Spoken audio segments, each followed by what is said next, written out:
अदील वड़ाई साहब, आपकी जानिब आते हैं। अदील वड़ाई साहब, क्या वाकई में कोई सीरियस कोशिशें हो रही हैं टेक्नोक्रेट सेटअप को लाने के लिए, और कौन कर रहा है ये कोशिशें?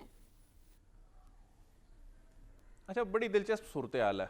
आपके मुल्क में मईशत हमेशा से टेक्नोक्रेट ही तो चलाते आए हैं। आप माजी करीब में देख लें, ये अब्दुल हफीज शेख साहब कौन थे? ये टेक्नोक्रेट ही थे। शौकत तरीन साहब कौन थे? शौकत अजीज साहब कौन थे? उनको वजीर आजम तक तो आप ले गए। ये एक ख्वाहिश जरूर है, ये हमारे मुख्तदर हलकों में भी वक्तन फवक्तन ख्वाहिश पाई जाती है, और इस वक्त भी ये एक आइडियल सिचुएशन की बात की जाती है जी, एक्सपर्ट्स को लाके बैठा दिया जाए। ये शबर जैदी साहब कौन थे? तो जब आप मईशत की बात करते हैं तो आप अपने पिछले 15-20 साल को देखें तो ये टेक्नोक्रेट ही चला रहे हैं। ये को आसमान से को फरिश्ते नहीं आ जाने, इन्हीं लोगों ने चलाना है। चला रहे हैं, और अब कौन अगर से ऐसे सेटअप आ एक्सपर्ट्स जाता तो आपके पास डायरेक्टली चला लेंगे। आप अच्छा, ये बात निकली कैसे, इस पे भी आते हैं। तो आपके पास ये जो ऐसे कौन से लोग छुपे बैठे हैं जिनको आपने अभी तक इस्तेमाल नहीं किया और उन्होंने इस मुल्क की मईशत को बेहतर कर देना है? इस वक्त मैं ये साद रसूल साहब की बात से थोड़ा सा इख्तलाफ करूंगा जी कि वो टेक्नोक्रेट अगर आ जाएं तो इसहाक डार साहब से बेहतर चला लें। इस वक्त मसला क्या है? इस वक्त मसला यह है कि आपको डॉलर चाहिए। डॉलर कैसे आता है? डॉलर आता है रेमिटेंसेस से। रेमिटेंसेस आपका ओवरसीज पाकिस्तानी कब भेजेगा?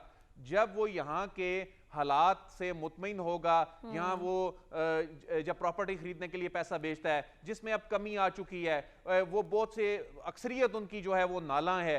फिर आपका जो फॉरेन डायरेक्ट इन्वेस्टमेंट आती है, वो फॉरेन डायरेक्ट इन्वेस्टमेंट टेक्नोक्रेट नहीं ला सकता। आपको मुल्क में स्टेबिलिटी लानी होगी। उससे कोई कबूल ही नहीं करेगा तो वो कैसे ला सकता है? लाना इसके बाद कबूल करना पड़ेगा तो वो फिर कुछ कर सकेगा। एक्सपोर्ट्स, बिल्कुल।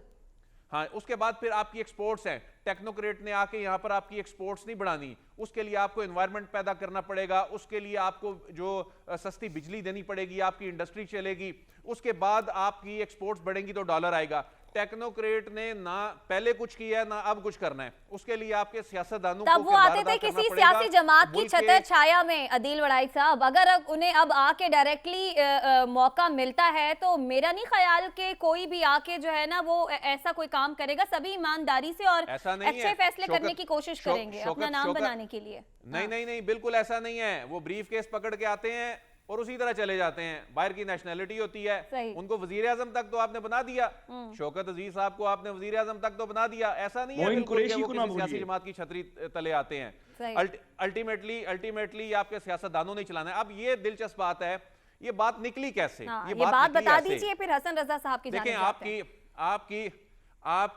आपकी नेशनल सिक्योरिटी में जो इस वक्त सबसे अहम जो इस वक्त जुज़्व है वो जाहिर है मुआशी सिक्योरिटी, और आज भी कौमी सलामती कमेटी में इस पे बहुत ज्यादा बात हुई।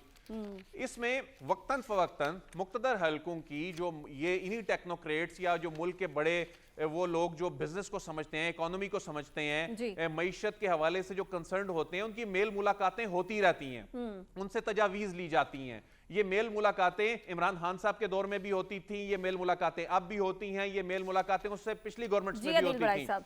और उसका मकसद सिर्फ ये होता है कि तजावीज ली जाती हैं, उसमें बातचीत होती है, उसमें कोई नया आइडिया सामने आता है। इसी तरह की कोई मेल मुलाकातों में इमरान खान साहब को किसी ने जाके बता दिया जी कि ये तो मेल मुलाकातें हो रही है, और इमरान खान साहब खुद भूल गए कि उनके दौर में भी ये मेल मुलाकातें हुआ करती थी। और इमरान खान साहब को यही वजह है कि इमरान खान साहब को किसी दिन किसी ने आके ये बताया कि जी इलेक्शन का माहौल बन रहा है, तो इमरान खान साहब जो है उन्होंने कह दिया जी मार्च अप्रैल में इलेक्शन होते नजर आ रहे हैं। किसी ने आके बता दिया जी वो टेक्नोक्रेट सेटअप की ये बात हो रही है, ये तो मुलाकातें हो रही हैं, हालांकि उनके दौर में भी ये हो रही होती थी। उन्होंने कहा जी इलेक्शन अब होते नजर नहीं आ रहे। अदील वड़ाई साहब, मेरी बात का मुख्तसर सा जवाब दे दीजिए, हाँ या ना में आया कि ये इमरान खान साहब की अपनी गलत फहमी है, और वो जो हम बात कर रहे हैं कि किसने ये नया शोशा छोड़ा, ये किसने ये बहस छेड़ी, तो खुद इमरान खान साहब ने खुद ये नई बहस छेड़ी है क्योंकि उन्हें इस चीज का डर था। और आप कह रहे हैं कि इस सेटअप का हकीकत से कोई ताल्लुक नहीं है।